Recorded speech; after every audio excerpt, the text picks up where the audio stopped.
A closing question. Yes, sir. Taking into consideration all the following: location, reputation, fan base, alumni, the ability to recruit, the program's history, expected salary, what Division I college football coaching job would be your dream job? Ooh. What would be your ultimate destination? Man, do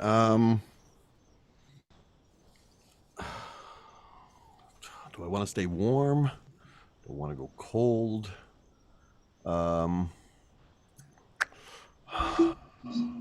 Shoot, you know what? That's a good question. I don't. I mean,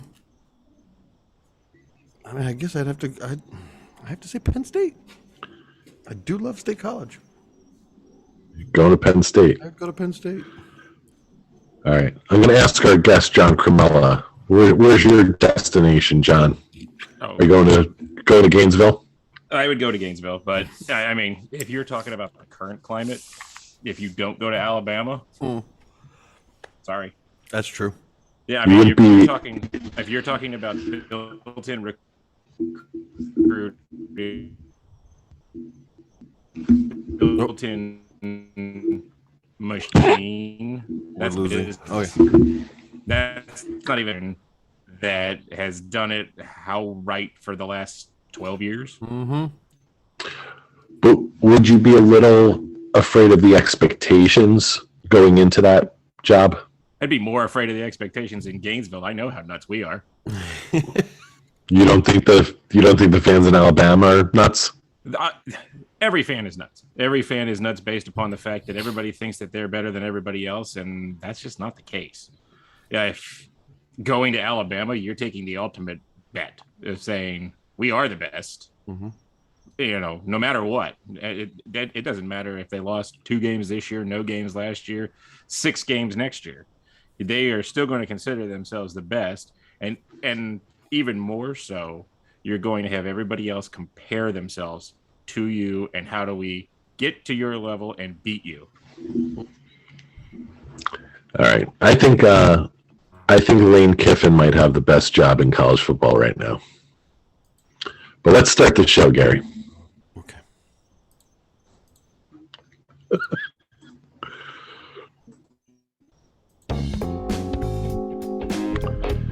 Tonight, we're joined by John Crimella of the Distracted Dads podcast to discuss the fallout from the final week of the college football regular season, a look ahead to next week's conference championships and the potential college football playoff matchups. We'll discuss the Heisman Trophy race and the coaching carousel. And special guest, Sir Arthur Dingelberry, will join us live from Qatar to discuss all things World Cup 22, including the USA's 1-0 victory over Iran today. That's all tonight on The Brian Lennon Show on Substack.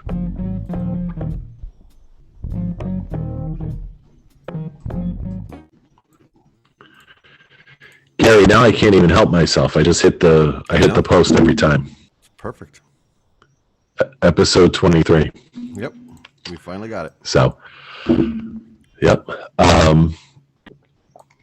I guess we'll tell the audience I'm using a new microphone today. It's an early Christmas gift from my sister and niece. So, if the sound is off, we apologize, but hopefully it's not. You guys are saying I'm too loud. I can't hear you guys. So no, it sounds better now. I mean, I don't know what happened, but I don't know if loud's the right word. It kind of sounds like you're right there in the microphone, but you're like a smooth jazz DJ right there at 11 p.m. Yeah, that's exactly what it sounds like. Okay. You're listening to the Brian Lennon Show on Substack. Yeah, exactly. All right. Well, Gary and I are the road weary travelers this weekend. Mm-hmm. I did the Indianapolis 1200, roughly, more or less. I drove from Northeast PA to Indianapolis on Friday to visit my sister, my niece, her husband, and is it a great niece or grand niece? Great niece? Great. Yeah. Great niece. It's my niece's daughter. Yeah. Yep. Mm-hmm. Okay. And then drove 10 hours back yesterday. So, and Gary, I know you were traveling over the weekend as well. You made it home safe. I did. Yep. Had to be at the airport I think we were there at like 5:30 for a 7 a.m. flight. So, and then got back here at something to 10 in the morning. And that was basically it. Slept most of the day. Took a nap when you got home. Yep. And then got up and did nothing else. Well, got my TV fixed. I had to get my cable working again. So that was it. And then back to work. Very good. It's hard to believe you were here last week. I know. It's so weird. It's been a week and you're Flew by. back in sunny Florida. It's a little chilly tonight, but not as chilly as it was up there. I'll say that much. Oh, no. Yeah. And John, how are you? How you been? I've been good. I traveled 45 minutes to my cousin's house, and then I traveled 45 minutes home. It was very rough. Well, on Thanksgiving Day, I traveled an hour to Bloomsburg to my sister-in-law's. Drove the hour home. You both froze. And it was really kind of backtracking because the next morning I had to drive back out there to go to Indianapolis. When I came home, back to plumbing issues, Gary. Well, of course. The sewer overflowed in the basement. Oh, God. So there was shit all over the floor. Oh, that's lovely. Shitter. After Thanksgiving. Shitter's full, yeah. Oh, my God. No, well, actually, today I got home and the pool guys were outside again. They were actually, the plumbing that they had up is down, and they were running the new pipes now to run to the side of the house to actually put the filter and everything in. So we must have got inspected and everything's good. So they kind of leveled off the ground over around the pool, and they're just running the pipes. So they're dug up everything on the one side. So we're moving along. And John, I haven't seen you guys in like over a month. Yeah, I think the biggest thing you missed was Friday. House of Beers in Dunedin. They had a Goose Island Bourbon Stout and Coffee Bourbon Stout released for Black Friday. Nice. But not to worry, my friend. We both bought one big bottle apiece. So, and they're 2019s. They're not this year's. They're the vintage ones. Okay. It's just the regular stout. But Paul and I both got one, and we're ready to crack them. Sweet. Now, bourbon story of my own. Last Tuesday, Gary came for the show, and he brought some bourbon because I wanted to try some bourbon because I haven't really drank bourbon much before. I had one glass, decided I'm not a bourbon bro. Our friend Jay had two. Mm-hmm. We were partaking in beverages all night. Mm-hmm. I went to my vodka cranberry drinks. When I came downstairs Wednesday morning, the bottle of bourbon had just a very small amount left. Yeah. So you drank most of that bottle, Gary, by yourself. I know. Yeah. That's a good job. I felt it. But didn't get sick that night. No. It happened the next night. Yes, it's my problem of mixing alcohol and Beer. edible stuff. Oh, God. I did it again. Yeah. Oh, it was the edibles, you're saying. Yes. Oh, I will fully vouch for that, and the side of my truck will fully vouch for that. It was funny because we're at the brewery, and you had a few beers there. Yep. Quite a few. Yeah. You end up coming to Blitzen, the bar we were at, the holiday-themed bar. Okay, so what happened? I had the beer, and then her cousin bought me that edible nerds rope thing. But she was like, "You only have to take a little tiny bite, and then it'll kick in." So I took a little tiny bite there. I was like, "Okay, nothing." Well, it was. Then I had all those beers.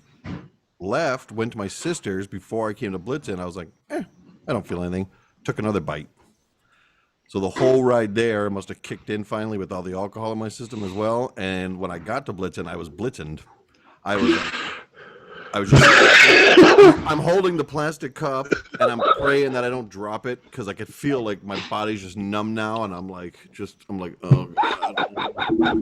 And then that was it. Then this is my mouth, right? Yeah. And then once we left and got in the car, that was it. I just, everything started going. And I was like, nope. I'm like, you. So it was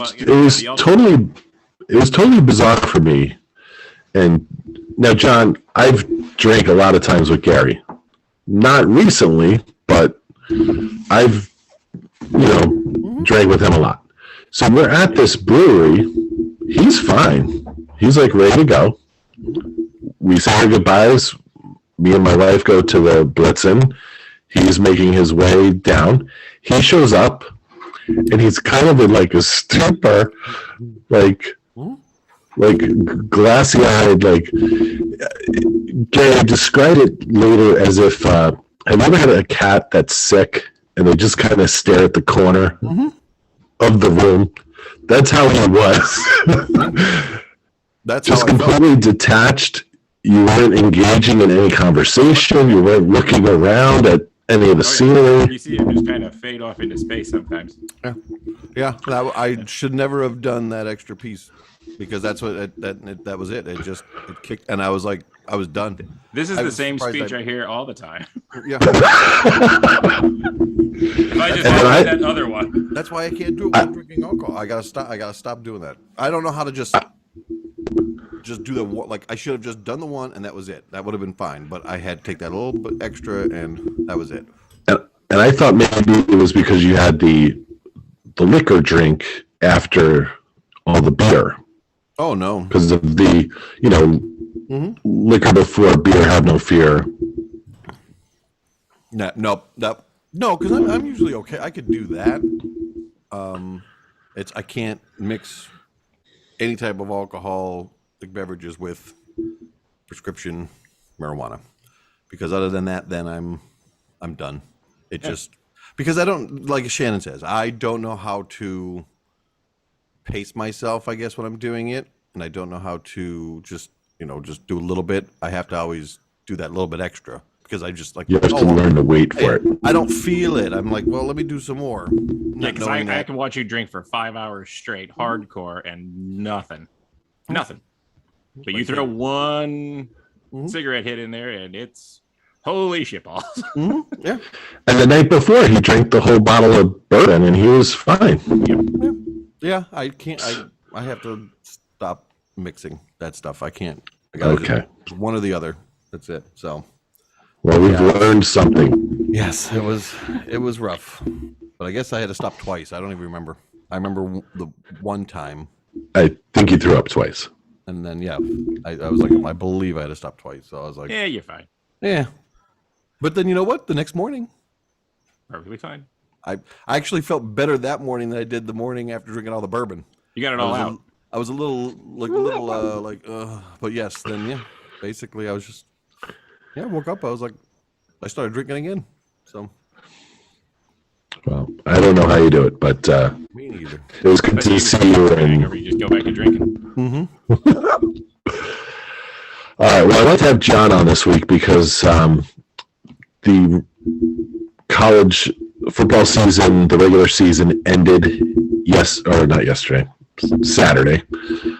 Some interesting games. Michigan, I guess you would say, upset Ohio State.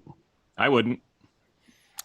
Okay. I think that was like a toss-up. It was going to be one of the. I mean, well, I think playing at home though, you got to give Ohio State the advantage, don't you? I thought it was going to be a little bit closer. I didn't think Michigan was going to. It was for the first half like that. Yes, it was for the first half. The thing that astonished me is that a team that runs the ball 61% of the time won by throwing the ball all over Ohio State's number 12 ranked defense. Yeah. So it was one of those things where, though, I still go back and equate it to just the Penn State games. Michigan just utterly obliterated you guys.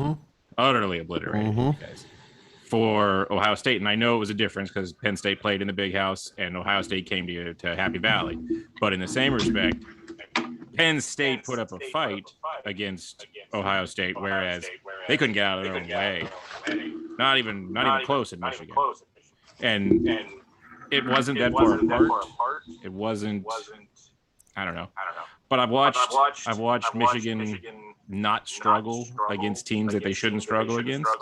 And if you paid attention to Ohio State for the last half of their season, there were games that shouldn't have been close for a half that were close for a half. Oh yeah. This is the same team that against 1-11 Northwestern barely won, and they can say it was raining and this, that, and the other, but it was 21-7, and it was a team that was 1-11 on the year. Yeah. It was. I think Illinois too. And Illinois was a decent team. They're no world beaters, but I think they were better than Wisconsin this year, and that's truly saying something. The way that Wisconsin plays football,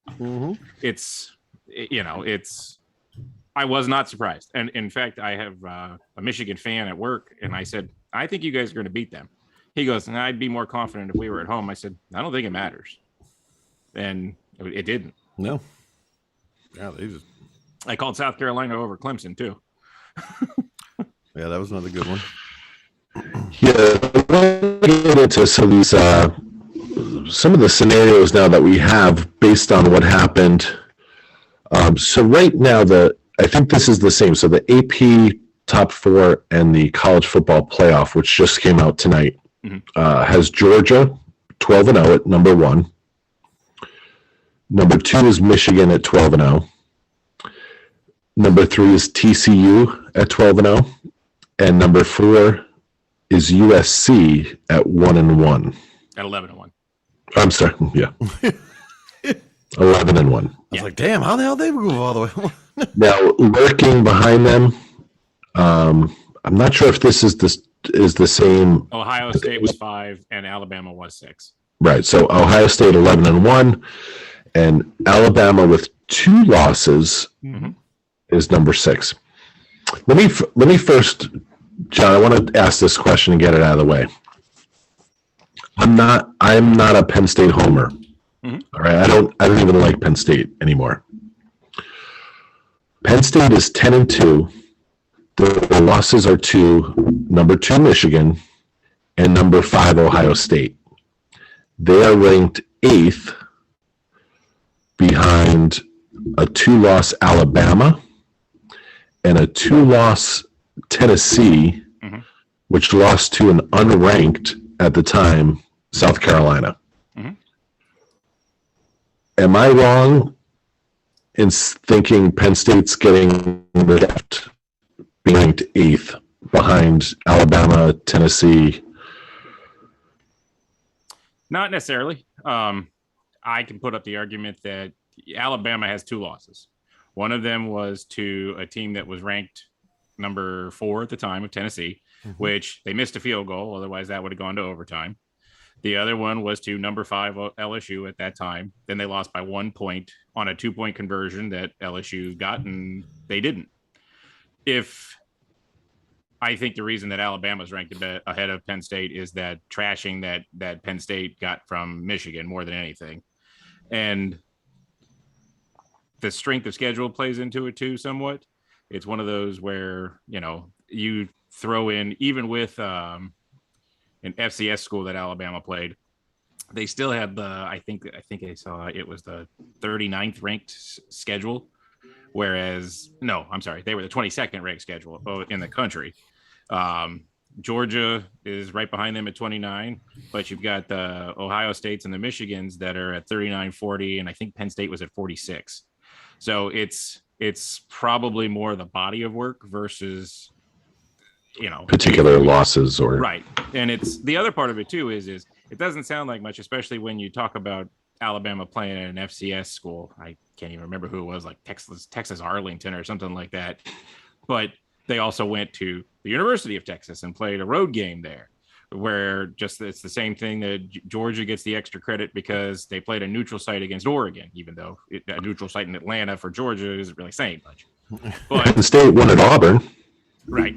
Penn State went to Auburn, but Auburn is so terrible this year that they fired their coach, and that is the worst team that I can remember in a long time. But you're talking about teams that you may not consider as world beaters. Just think of it that the worst team in the SEC West this year was Texas A&M.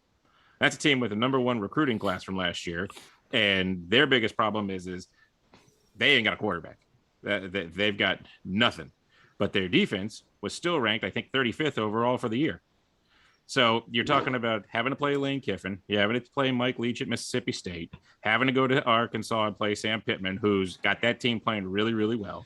There's more caliber team in the SEC West than just Penn State getting to play Ohio State and Michigan.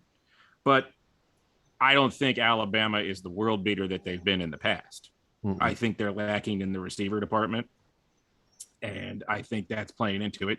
I think Bryce Young is a lot more hurt than anybody probably knows, but thank God those shots go in at the beginning of the game and halftime. And then he don't feel nothing until he gets back to the locker room. And that's probably across the board. Yeah, I agree. Alabama's not what they've been. Now, here's the other frustrating part for me is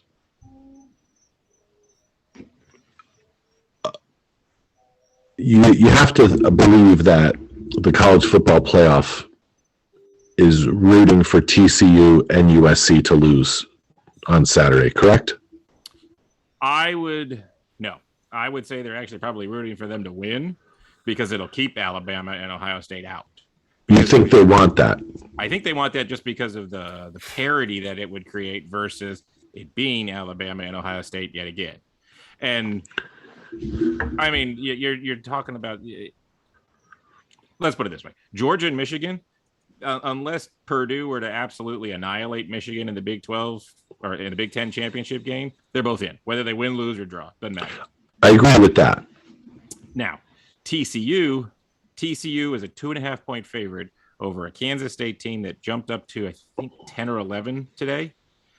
But this is the same team that they were trailing at the half, and they shut Kansas State out in the second half and scored 21 points to come out and get a 10-point victory. But the trick there is the kid that was playing quarterback wasn't Adrian Martinez. Martinez had gotten hurt the game before. So he came out hell on fire. Nobody knew who he was. TCU had to adjust at the half, and they did. But since then, that kid has averaged 40.2 points a game since the TCU game. This ain't going to be easy for TCU. And it's the same old mantra. Beating a team twice in 1 year. Ask Alabama, ask LSU, ask Georgia all about that. Right. And the same goes for USC.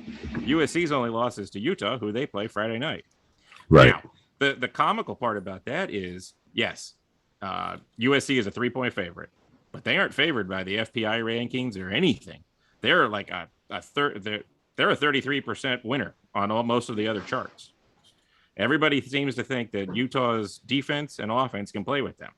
I think the biggest problem is USC's defense is the 92nd ranked defense in the league in the country. And they had no answer for the tight ends. None. I mean, and having seen Utah play up close because they played Florida in the opener, I can tell you both those tight ends are scary. There's a creepy head behind me. Yeah, I think the current layout with Georgia coming from the Southeast, Michigan from the Midwest, TCU obviously, Texas and the Southern Plains, and USC the West Coast. I think from a TV executive standpoint, it makes for great television viewing because every part of the country is going to be watching at some point, most likely. Well, and the other part is that you would have 4 Power Five conference champion, before the Power Five conference champions playing in the playoffs. That's never happened before. Go back and look. That's never happened throughout the entirety of it. You're talking about the only league that wouldn't be represented from the Power Five is the ACC, and I think they've gotten a little bit better parity wise, but they're still just not as strong as the other leagues. All right, staying with the ACC, Clemson. To me, Clemson should have kind of cakewalked into the playoff this year, and the fact that they didn't, losing two games, makes me wonder: did anyone do a worse job coaching than Dabo Swinney? Well, Jimbo Fisher is the answer for that question. Okay. But I think Dabo is starting to find out that he's running with the same scenario that's following Jimbo Fisher, and that if he doesn't have a great quarterback, his team isn't that good. And his team can be 10-2 in the ACC because there ain't much in the ACC. Miami's supposed to be coming back, and holy crap. I mean, I realize it's this guy's first year, but that's not what that was supposed to look like. FSU has come back a little bit. I will say that, but I don't think they're world beaters either. But beyond those teams, North Carolina is as good as they are right now because of a quarterback that could potentially be in the Heisman race. That's it. If you NC State might have been there, quarterback got hurt. Who else? Wake Forest, quarterback got hurt. You're talking about teams that are better, but they're 7-5, 8-4, maybe 9-3, depending. That league can't compete against even a top-heavy Big Ten, Pac-12, SEC, or even they just can't. They don't have the firepower and the star power right now. He thought that Uiagalelei was going to be the next Trevor Lawrence, and he's become the next John Brantley to Tim Tebow. And that's just the fact of the matter. Everybody, you can say what you want. Kid's a serviceable quarterback, but he's not Trevor Lawrence, and he's never going to be. Just like Jimbo's still looking for the next Jameis Winston. You only go as far as your quarterback is going to take you. And look at Alabama. Alabama found the way around that for the longest of times, but they had a Heisman Trophy candidate or winner at running back that didn't matter who the quarterback was. The quarterback's job at Alabama before you got to Jalen Hurts and Tua and now Bryce Young and all them, his job, AJ McCarron and all them, their job was don't screw up. Don't make it hard for us. Just if you can't hit it, don't hit it, punt, and our defense will take care of it. And see, to me, that's still where it goes. You're talking about the number 1 and number 2 teams right now are Georgia and Michigan. Their overall defensive rankings, Georgia's 4, Michigan's 2. All right. Now, I think this year has shown the importance of quarterback play, which any level of football you're at, quarterback play is important. Mm-hmm. With Michigan's McNamara declaring for the transfer portal this year after this season, do you think a place like Clemson might be a spot for him, or at Texas A&M where maybe the team is a good quarterback away from competing for a national championship?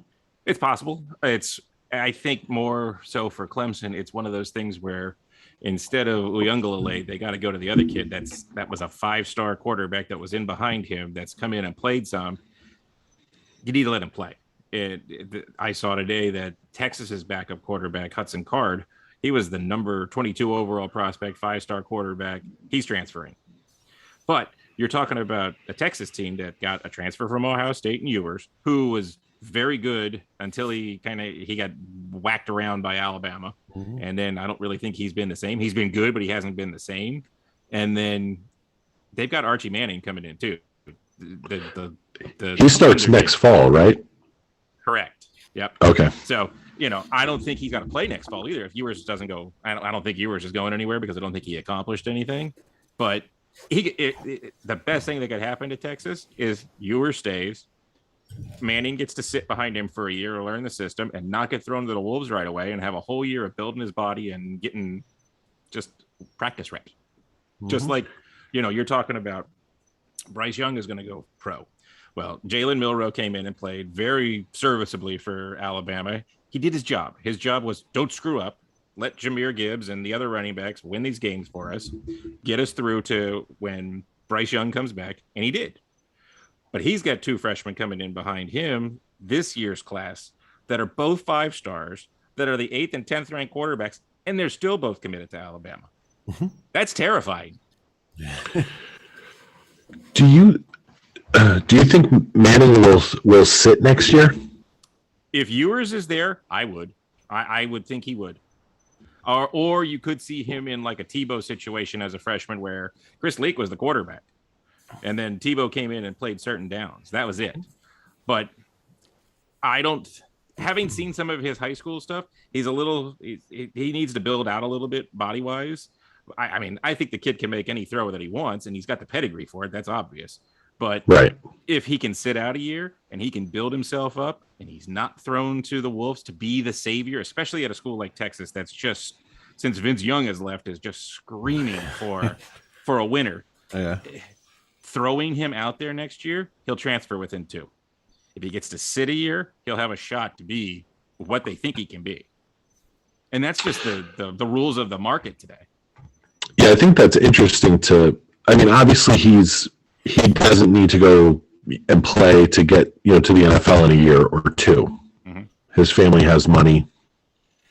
Yeah, he has the luxury of doing that. Like you're saying, if he develops, physically another year and he plays as a 19-year-old or 20-year-old instead of an 18-year-old, right, probably makes sense. I just wonder, like, with the whole atmosphere of college football right now. It's what have you done for me lately? And it's Sarkisian, right? At Texas?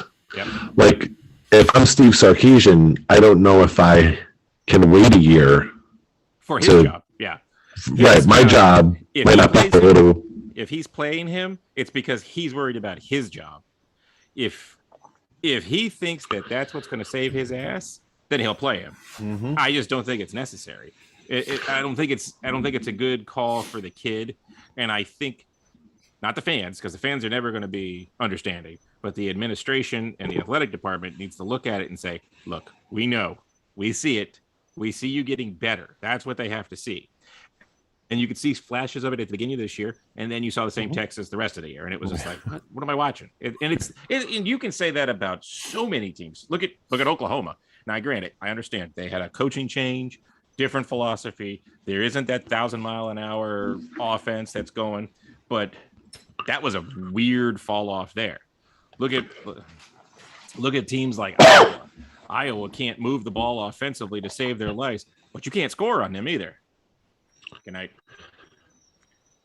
But I just wonder if a college can bring in Manning and not have him play. And then, like you're saying, if Texas sits him and they go 6-5 or 7-4, is Sarkisian on the hot seat? And if Lane Kiffin goes, 11-2 or 11-1 at Ole Miss, and he's, maybe a quarterback away from, beating an Alabama and LSU to take the championship. Especially how easy would it be to especially with a Manning family ties from original Archie playing there, Eli playing there. You're talking about the perfect setup for transfer if you push this kid too hard, too fast. Yeah, I can use Florida as an example. They still want to tell me that this kid Richardson is a number 1 draft pick next year. I see all the talent in the world. I also see a kid who's played 12 games and still doesn't have a clue what he's doing at all times. This kid can make any throw and every throw, but I can watch him throw the same throw that he hits spectacularly on one play and overthrow a guy by 7 yards the next play. And it's like, it's the same exact throw. The guy's wide open. All you got to do is hit him. He has no idea what his arm is doing, and that's only going to come with time. Mm-hmm. It's the same thing with USC. They lucked into Caleb Williams, following his former coach from Oklahoma, knowing the system already, and that was plug and play. And he had that year of experience. You go back to his year before when he was at Oklahoma, and the beginning half of that year was up and down, up and down. This year was year 2 in that system, even at a different school. He knew exactly what he was doing, and he did it. And he did it to Lincoln Riley's T, period. Now, if they had any combination of a defense, I would be having the bigger conversation about them being a shot at the title. They don't. They have no defense. They couldn't stop you or me if they had 14 players out there. Well, there would be a way to beat them. That's okay. So do they, evidently, because I have watched them play the last 3 weeks, and it's like watching hogs on ice in the secondary, not the defensive line. I'm like, what the hell? Hogs on ice. Being lost is a problem. And I've seen enough of that crap in Gainesville for the last 3 years that it's just, I don't think it's coaching sometimes, because this is a whole brand new coaching staff. What you see is these guys aren't who they said they were from those rankings. And that's a lot of the fact all over the world. That's anybody can be that guy, and anybody can be, oh, here's the next god ascending, and they're terrible. All right. I want to talk a little bit about coaching as well. Mm-hmm. So I guess it came out the last day or two. Coach Prime, Deion Sanders at Jackson State University, confirmed Colorado has expressed interest in bringing him aboard. And there's maybe talk of, I believe, USF or down in your neighborhood. Yep. Gary, do you think Deion goes to a Division I non-historically black college as a head coach next season? No. And I'll tell you why. I still think that there are too many things following him from his high school academy that had way too many recruiting issues that are going to haunt him for a little bit longer. He's doing a great job. He's recruiting to Jackson State. Mm-hmm. He would be better off starting at some place like Colorado or USF. I think that's truthful and right. They kept talking about, he'll get the Auburn job. And I'm like, that ain't the job he wants. That was just like if Mike Norvell had been terrible this year at Florida State, they're talking about him going to FSU. And I'm like, that's not what you want. If you think that that's an answer, it's not. You're still talking about a very big jump in caliber from where he's at to where everybody's talking about him going. Colorado would take him in a heartbeat. They were ranked 131 in offense and 130th in defense. Mm-hmm. They got so many problems. Why anybody would want to go there right off the bat? That is some 31-year-old hotshot Toledo offensive coordinator who is trying to make a name for himself. Yeah. And if he got to 6-6, he would be the second coming of Jimbo Fisher, Nick Saban, and Dabo Swinney rolled into one. Right. You'd be looking for like an Urban Meyer at Bowling Green type. Right. To go there. But even Meyer went from Bowling Green to Utah before he went to Florida.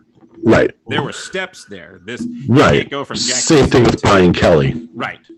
Brian Kelly was started at Cincinnati, and he was somewhere before that even, and then went to Grand Valley State or something. Yeah. So you're talking about there are steps. He tries to go from Jackson State to Auburn or FSU or, even had he tried to go to like Nebraska or something along those lines. Mm-hmm. I think that was too big of a step. Mm-hmm. Do you think, I'm curious as to what Deion's ultimate motive is. I don't know if he necessarily wants to be a Division I head coach. I agree with that. I think he's trying to help the community that he's in more so than anything. And I think that he could, and don't get me wrong, his football knowledge is the biggest asset that he has. And he can pass that along. I think his attitude is still the same attitude he had when he was in college in the NFL, and that will cause problems, as you've seen at the end of games with handshakes and the other coaches not want anything to do with him. And I think that's another problem that he would have in the Division I era of, you can't have that your shit doesn't stink attitude and go to Colorado and think your shit's not going to be bad. He's in the perfect situation for himself right now where he's going to win. He's got the name, he's going to get the recruits, and he's going to beat the people that he's playing. He goes to Colorado, He ain't going to beat Lincoln Riley. He ain't going to beat a Dan Lanning at Oregon. He's not going to beat Kyle Whittingham in Utah. Chip Kelly in UCLA. You're talking about those are the guys that I just rattled off 5 of them off the top of my head that he's got to go up against every single year. Yeah, I think he's one. I know he's coaching 2 of his sons, I believe, and I don't know if they have another year or 2 to play. And I think he is more like, I don't know if he's willing to compete and sleep in the office and create game plans to beat, the list of coaches you've, mentioned, or what he would have to do to really compete year after year. And it's at Division I level. And like you said, it's not even about the coaching aspect of it. Is can he sit in that office and recruit at the level that Lincoln Riley does, at the level that Oregon does, at the level that UCLA does, that even Utah does? I think he'd be able to. I think he would be the greatest recruiter. His name would help him recruit. But the trick there is, and you're seeing this with the Miamis and the Texas A&Ms of the world too, with the NIL deals. They can sign however many guys they want and throw out however many $1 million they want. But what you're going to get is you're going to get a kid that is there for himself and not for a team. They want to win and make a name for themselves. They don't want to win and win a championship. They want to make money for them. Yeah. And I have a hard time with that. They want to go to they want the NFL. That's right. it. That's the thing I think people don't understand about Dion is I think he would be the best recruiter we've seen in years. And because you've seen what he's done at Jackson State, if you've watched any of the videos, he's going to bring in NIL deals for the school and his players, wherever he ends up. But he's also going to be able to go into some single mother's house in, middle of nowhere, Louisiana, and promise that mother and talk to her like he's a next door neighbor, that if her son comes to Colorado, say, to play football for him, he's going to become an adult in the 4 years that he's there and change not only his own life, but the rest of his family's life with what he'll be able to accomplish afterward. I agree with and that. I think he would be the best recruiter, since we've seen like Barry Switzer and, some of those guys from the 70s who, were able to recruit like that, like a Jimmy Johnson. Well, the only thing I'm going to say to that, though, is can he compete with John Ruiz and Miami's money bags to say, oh, but kid, I'll give you $5 million to come play here. And that's a terrible, terrible thing. I don't understand why the NCAA does not have some sort of limit on that for a kid that is 18 years old at best, coming out of high school, and has never set foot on a college practice facility. If you can tell me why that kid has earned $5 million, if he riding a scooter to practice the first day and gets hit by a bus, you paid the kid $5 million and he never practiced. You know why? Because it's a drop in the bucket to what the NCAA is making. But if you look at the teams of Alabama, Ohio State, Clemson, Texas, Oklahoma, Florida, Penn State, do you hear about them? There's no story after a recruit says we committed to them that says, but this booster said this and this money is there and this NIL deal is there. There are certain schools, and I am throwing Texas A&M and Miami specifically under the bus, that are notoriously known, and it's known, and that's the thing that irritates me even more, is that it's known that this is what they're doing. If you and I will die on a sword against Jimbo Fisher because he is not that good of a coach. Period. He got lucky with Jimbo Fisher. You look at every other year that he didn't have that, or with Jameis Winston, I apologize. You go back and look at every other year that he didn't have Jameis Winston, a 500 coach at best. Put his record up against Kevin Sumlin, who was the coach at Texas A&M. He's trailing Sumlin's record at this point. For a guy that has an $82 million buyout contract, $82 that they have to pay him to not coach there again after next year. He goes 5-7 next year, they'll hire an assassin. It'll be Lee Harvey Oswald all over again. Oh, I guess we don't have to pay him now. because that had to have been the most ridiculous thing I've ever seen in my life. Re-signing a guy for an extra $10 million for the 10-year deal last year after he went 8-5. If that's got to be the best job in the world, is to be a mediocre coach who signed a really good buyout deal. We have one in Happy Valley. Yeah, Ed Orgeron at LSU. Oh, you want to pay me $17 million? Which door do you want me to go out? Yeah. All right, one more quick coaching question, John, for you. So Ryan Day at Ohio State, after not winning the Big Ten 2 years in a row, is on the hot seat. I was driving through Columbus yesterday morning, and their local sports talk radio was, up in arms about not winning the Big Ten for the second year, and how C.J. Stroud, never won a Big Ten championship and never understood the rivalry. And is he on the hot seat? And do you think Urban Meyer is seriously considering or would consider an offer to come back to Ohio State? No. That's the same bullshit talk that Michigan fans did about Harbaugh for 10 years before he beat Ohio State, and now he's Jesus Christ. Yeah. I think of it this way. Literally, you're defining these two coaches by 2 wins and 2 losses over 2 years, period. And Michigan, we're going to fire Harbaugh. Oh, they got to fire Harbaugh. Oh, they got to fire Harbaugh. This is a guy that was 10-2 or 11-1 every year when he lost to Ohio State. Now this guy, Ryan Day, is the same in reverse. He's got, let's see. Ohio State is the number 6 ranked offense in the country and the number 12 ranked defense in the country. Yeah, let's fire that guy. Yeah. God forbid you're just not better than your rival that year. Yeah, I don't think. I mean, most fan bases around the country would love to have Ohio State's problems. Yeah, exactly. So I don't see it. But driving through Columbus, you would have swore, he's the worst coach ever.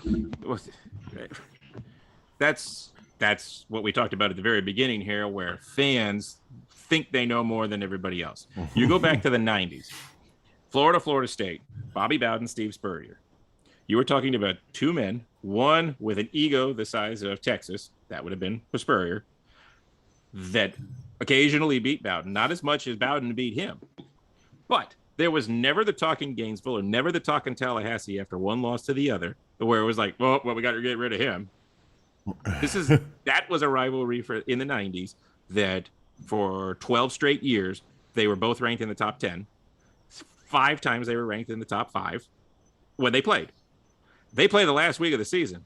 If you are going to bitch and complain, you're talking about the 2 and 3 ranked teams in the country. If you're going to complain that you lost to the 3rd ranked team in the country twice in 2 years, stop it.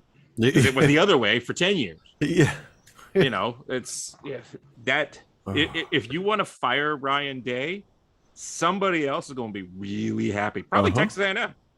All right. Before we try to get in touch with our friend, Sir Arthur, I want to talk real quick about the Heisman Trophy hunt. It seems to me that this year's Heisman race has had no pizzazz to it. There's been no excitement about it. I don't think there's an overall outstanding player. I think Hendon Hooker at Tennessee was that guy up until he got his ass kicked by Georgia, and then he tore his ACL against South Carolina. I think he was the one that put up the pretty pictures.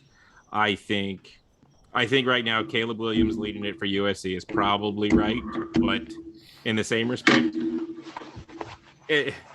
he's thrown for 3,700 yards, 34 touchdowns, but the number that pops off the screen to me is 3 interceptions. 34 touchdowns and 3 interceptions is pretty good. And he added 350 yards rushing and 10 more rushing touchdowns. Soak that in for a minute. That's a pretty good deal. Yeah. And, there's a lot of people that like the running back at Michigan, but you're talking about an offense that runs the ball 62% of the time. So, yeah, he's got 1,463 yards rushing for the year. When you get the ball 30 times a game, you better. Yeah. If you're asking me who's the unsung hero and who's the most valuable player in the country, none of them. Stetson Bennett. Stetson Bennett is the glue that has held Georgia together when they didn't have a receiving core.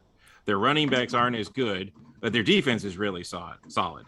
But they're asking this kid to throw the ball 50% of the time. And last year, this is the same kid that they said, we don't know if he's good enough to win a national championship. Just so everybody's aware, he's going to win the second one. And it makes me want to vomit, but he's going to win the second one in about a month and a half. So you're picking Georgia to win it all. For fun. For fun. And I want to throw up when I say that. Okay. It makes me physically ill, but it's the truth. Oh, my Lord. All right. I understand. Gary will attest of how physically ill I am at the moment by saying those words. Uh-huh. Oh, I All right.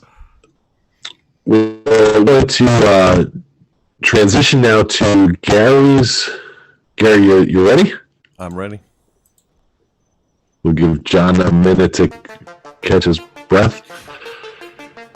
It is now time for Gary's News of the Weird with your host, Gary McDaniel. Always working hard in the newsroom, even when he's traveling.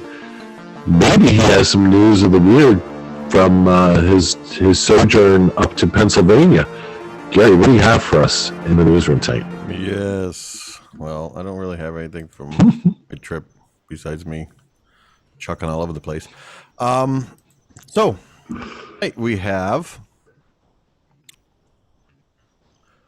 Sorry. I'm trying to click on my... Gaslighting is Merriam-Webster's word of the year for 2022. Now, Gary, before you read this article, did you know what gaslighting meant? No. I thought it was something completely different, but whatever. So, gaslighting, behavior that's mind manipulating, grossly misleading, downright deceitful, is Merriam-Webster's word of the year. Lookups for the word on Merriam-Webster.com increased 1,740% in 2022 over the year before. But something else happened. There wasn't a single event that drove significant spikes in curiosity, as it usually goes with the chosen word of the year. The gaslighting was pervasive. It's a word that has risen so quickly in the English language, and especially in the last 4 years, that has actually came as a surprise to me and to many of us, said Peter Sokolowski, Merriam-Webster's editor-at-large, in an exclusive interview with the Associated Press ahead of Monday's unveiling. It was a word looked up frequently every single day of the year, he said. There were deep fakes and the dark web. There were deep states and fake news, and there was a whole lot of trolling. Merriam-Webster's top definition for gaslighting is the psychological manipulation of a person, usually over an extended period of time, that causes the victim to question the validity of their own thoughts, perception of reality, or memories, and typically leads to confusion, loss of confidence, and self-esteem. Uncertainty of one's emotional or mental stability, and a dependency on the perpetrator. More broadly, the dictionary defines the word thusly: the act or practice of grossly misleading someone, especially for one's own advantage. Gaslighting is a heinous tool frequently used by abusers in relationships and by politicians. And by politicians and other newsmakers. It can happen between romantic partners, within a broader family unit, and among friends. It can be a corporate tactic or a way to mislead the public. There's also medical gaslighting, when a healthcare professional dismisses a patient's symptoms or illness as all in your head. Despite its relatively recent prominence, including Gaslighter, the Chicks 2020 album, featuring the rousingly angry single, the word was brought to life more than 80 years ago with Gaslight, a 1938 play by Patrick Hamilton. So, there you go. Gaslighting. All right. Now, something I read about the gaslighting is, I guess it's a word used mainly by like millennials, Okay. more so than like Gen Xers, like people our age. We're too old. And it might be just because we don't get our feelings hurt so bad. We just bitch or and complain. easily. There's a difference. Yeah. Yes, exactly. We don't have time to make up words about how we feel. We just express it. Yeah, exactly. All right, and our other story here is cats out of the bag when TSA finds stowaway feline at JFK. Don't accuse the TSA of catnapping on the job. When the lady at New York's John F. Kennedy Airport noticed tufts of orange fur poking out of a slightly unzipped suitcase, it gave him pause. As the bag went through the X-ray unit November 16th, the Transportation Security Administration agent was in for a surprise. Inside were 4 paws and a tail belonging to a feline stowaway. On the bright side, the cat's out of the bag, a TSA spokesperson tweeted Tuesday. The passenger was paged to return to the ticket counter after the cat was found. The spokesperson, Lisa Farbstein, said in an email. The traveler said that the cat belonged to someone else in the household, implying that he was not aware that the cat was in the suitcase. We call that a good catch, she said. The stowaway cat, identified by the New York Post as Smells, was returned to its owner. The cat's owner told the Post that Smells must have crawled into the suitcase of a visiting friend. She didn't know her tatty was missing until airport officials reached her. And I'm going to bring up our little thing, and I will show you the... And Gary, compared to the first story, you read that one perfectly. Thank you. There you go. There's a picture of the... That's how it looks. How do you not notice a cat in your luggage? What's that noise? What did I put in my bag that's meowing? Yeah. And besides that, too, What's meowing in the trunk? it said it wasn't zipped all the way, so I mean, how did the cat even... What else does she have in that bag there? It looks like I don't know. Yeah, it's like a cylinder there. There's a couple little bottles. Maybe, Looks like, it maybe looks like containing something, yeah. a bunch of bottles, maybe a hairdryer. I don't know, but whatever. But yeah, interesting. It's news of the weird.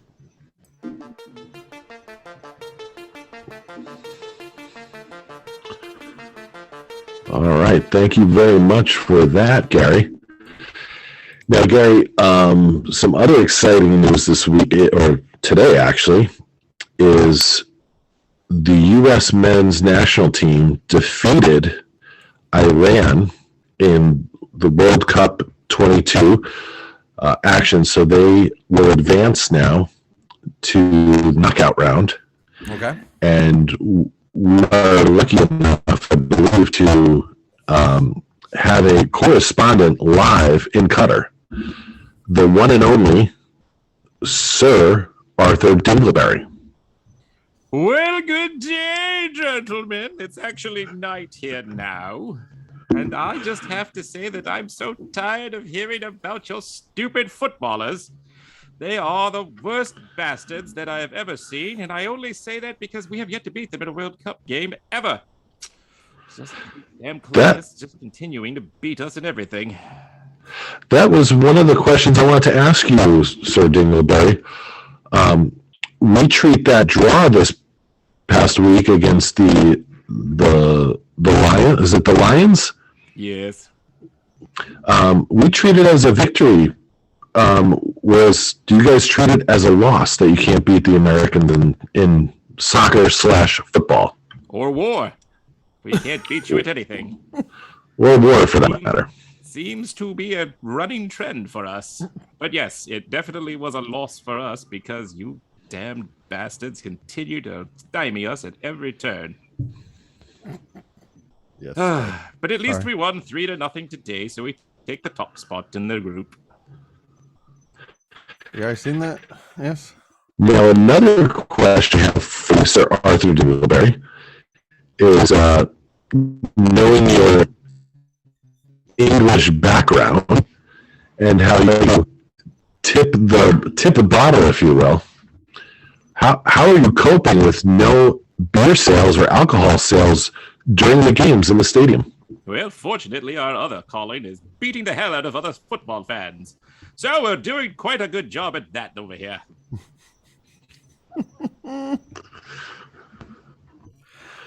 But yes, I do miss, well, I would say that, but that would be a lie. There is alcohol here. Don't you worry. Now, there's also a ban on... Now, Sir Dingelberry, there's also a ban on public displays of affection. Has that come into play for you and your significant other or others? Definitely others. But no, because, there are many closed doors and there are many people running around with armbands that somebody has to complain about. So it takes the attention off of us while we snog. And one other question for you, Sir Arthur Dingelberry. Of course. Are you picking your English to bring home the World Cup finally? Yes, of course I am, especially with those stupid frogs and you stupid Americans in here. And I, God willing, will finally be rid of Argentina tomorrow as well, but you never know with that messy bastard. Yeah. Brazil's scary, but they've lost Neymar, so you never know. Oh, that sucks. I didn't hear that one. I did see Messi talking about, well... Oh, I can hear you now. I'm sorry, Sir Arthur. You might have hit a sunspot or something being so far away. You are picking the English to win? Yes, he picked English. Yes. Okay. The damn French are in. You damned Americans are in. The Brazilians are very scary, but they have lost Neymar. And then tomorrow we'll find out if Messi can get Argentina back in. But, unfortunately, the Mexicans could not do their jobs and get rid of him. So we shall see. But you guys already have a fairly easy draw with the Netherlands. But any day, anyone can win, except for us against you. That is true. Well, Sir Dingelberry, thank you very much for taking the time out of your busy schedule in Qatar to join us here briefly on the Brian Lennon Show podcast. Good luck to your countrymen. Thank you, sir. And happy holidays to you as well. As well to you. Good evening, gentlemen. Enjoy your Boxing Day. Goodbye. Or whatever the hell that is. Yes. Boxing Day. I don't know. All right. Always good to hear from Sir Arthur Dingelberry. I haven't talked to him in a while either. I have to say, soccer is not my thing. My cousin was a soccer player in high school and went to the Air Force Academy on a soccer scholarship, and then was a coach after that there. Oh, yeah. No, I'm the same way. I don't really never played, never watched. Not an interest. I played in 2nd grade and 5th grade. Not very well. My cousin actually played Division I soccer at Providence. Okay. So, and my wife's cousin's daughter is playing at Coastal Carolina. Oh, okay. So, there's soccer genes in the family, but not really for me. But I've always enjoyed watching European soccer with the fans make the game. It's like college basketball to me. Yeah. I've always looked at it as it's hockey where no one's going to get into a fight. Yeah. A lot of acting. A lot of running around and trying to fall over. Yeah. Oh, I think I broke a kidney. I never got into it. I think there was that one year when the World Cup was on, when I still worked at Bloomin' Brands, we were like a whole bunch of people were all into it, and we all were at this one party, and they were all watching it, and that was probably the first time I ever watched a full soccer game, and I'm like, yep, nope, not for me. Yep. Like watching. I also like them because they're over in 2 hours. Yeah. See, for me, they just feels like they just drag forever. Yeah. I can sit through a baseball game for 4.5 hours, and it feels less agonizing than watching a soccer match. Yeah, I don't know what it is. It could be a 0-0 tie for 14 innings, and I'm like, man, this is way better than that. Yeah. All right, one other quick thing before we get out. Metallica released a new song this week and announced concert plans. Oh, wow. Are you guys, Okay. one, did you hear about it? And two, are you going to see Metallica? I would. Yeah. So here's what they're doing. It's 2 nights. So they're doing shows Friday and Sunday. Oh, Sunday for the old people. That's nice. Yeah. It's like a matinee. Both shows will be different. It's a no repeat weekend. So they will not play the same song at both shows. And they have different opening acts for each night as well. Oh, that's cool. So they're trying to sell you tickets to both shows, which I don't know what they're going to charge you. Yeah. I'm assuming it's probably $600 to get in the door for both shows. Yeah. I bet it's not Are a you Taylor still Swift going? problem at Ticketmaster, though. Yeah. Well, let's see. I'm on their site now looking to see if there's anything here in Florida. And They're going to be at MetLife Stadium in Jersey. I think they're going to be in Philadelphia. yeah, nope. So it's Microsoft Theater, Los Angeles. It's MetLife. Looks like there's 2 days or 2 days or 2 shows. Oh, it's a It's 2-day 2 shows. pass, It's so yeah. Friday and Sunday. So okay, yes, there it is, 4th and the 6th, and then they're in Montreal for a couple days, Arlington, Texas, Inglewood, California, Glendale, Arizona, St. Louis, Missouri, Detroit, Michigan, Foxborough, Massachusetts, Chicago, Illinois, Minneapolis, Minnesota, Edmonton, Canada, Seattle, Washington, and that is all they have right now. So unless they But if it was just later, announced, but- that's not too surprising either. yeah. So maybe there's possibility of other shows being added later. But The new song sounds good. It sounds like Metallica, and it's like a hard rock song, which you don't hear nowadays. yeah, True. I'll have to check it out. So, Yeah, pull it up and see. Colin would probably like to go. yeah, No, I saw Metallica. I saw Metallica back in the day, so Oh, did you? Okay. there's not that allure for me. You guys are both part of the Distracted Dad podcast. I know it's been a while since you've had a episode. You guys want to give a plug to the show? Yeah, I don't even know the last time we we need to. we did one. It's been a while. We've been distracted because life has been hot and heavy. Yes. And it's just entertaining Like I said, I haven't seen you guys in in a month. probably over a month. Yeah. So it's been a while. I'm thinking next week we'll be back together, put the band back together. It'll be just like a Metallica reunion concert. Yeah, there we go. There you go. We'll have our Well, and Metallica's coming back because they got that Stranger Things bump there that people remember who they are. Oh yeah. Right. We remember who they are, but Yeah. Well. the younger generation's like, oh, these guys aren't bad. Yeah. Oh, I like the song. So yes, but yes. So hopefully next week, live Distracted Yeah. Dads on Podbean. Between everybody traveling and kids Yes, going it's been rough. 57 different directions. I had COVID. Uh, I had COVID Halloween weekend. That was fun. Oh, gee. John, you're selling tickets to a golf tournament for your daughter for the dance class. You want to give a plug out to that? Yeah, the more you spend, the more I don't have to spend. Just remember that. It's both Jess and I are working it. She's actually on the board, so she is looking for whole donations. She is looking for whole sponsorships.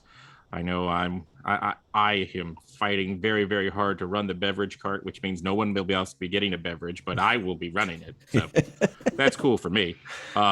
It's everything that is made there is actually more benefits the parents than the dance studio, which is pretty cool.